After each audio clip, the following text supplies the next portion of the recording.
زازی سي محترمه دوی ملګرو خبرې خو دې واورېدې. موږ سره الحمدلله په مدرسه کې د نورو علومو شاګردان هم شته. مثلا د ملګري د نږدې ناسته دی موږ سره دلته شاګرد د وړه دوره هم کوي او د ساینس نه فارغ ده. ښه ډېر ښه ستړی مه شې ورور. سلامونه نیکې هیلې خیر اوسې. تاسو ته سلامونه تاسو لیدونکو ته سلامونه. نوم مې نقیب الله ویم د کابل ولایت د موسهي ولسوالۍ او دلته شیخ صاحب سره په دوره کې یم او ما نور درسونه هم ویلي دي. د هغې له جملې څخه لیسه مې ولوستلې، د هغې نه بیا وروسته مې په دارالمعلمین کې د ساینس شعبه کې درس ویلی ده. نو علما او طلبا دا ټول داسې دي چې شایقین د هر علم دي او باید واوسي. نو بعض ځینې خلکو په ذهنیت کې داسې خبرې شته ده که نه چې هغه وایي یاره علما له عصري علومو سره جوړ نه دي. دا خبره صحیح نه ده.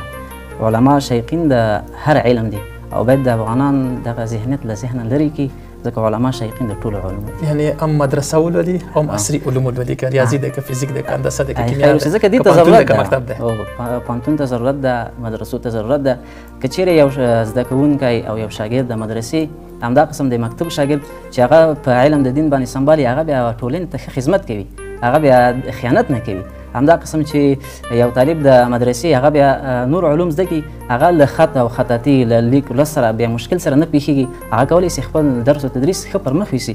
نو دا ضرورت ده. مکتب او مدرسه دا دواړه سره تړلي دي او باید افغانان کوشش وکړي لا د ډېرو درسونو د تعلیم لپاره او د وطن چې ابادېږي هغه په تعلیم او په علم ابادېږي. نړۍ مننه کوم الله دې خوشحاله. تاسو نه مننه. شیخ صاحب محترم، مدرسې کې مو خبرې اترې سره وکړلې، چېرته ځو، کوم طرف ځو، څه پلان لرې؟ کور ته به لاړ شو، هلته به ډوډۍ وخورو، وروستې به بیا سره مجلس کوو، بنډار به کوو. نړۍ مننه کومه. زما خو زړه نه کېږي چې طالبانو څخه رخصت واخلم. کاش کېدلی شي ټول سره تللی شیخ صاحب سره مېلمستیا کړې وای. ځان ورځو، دمه لرو، پس له دمې بیا راګرځو.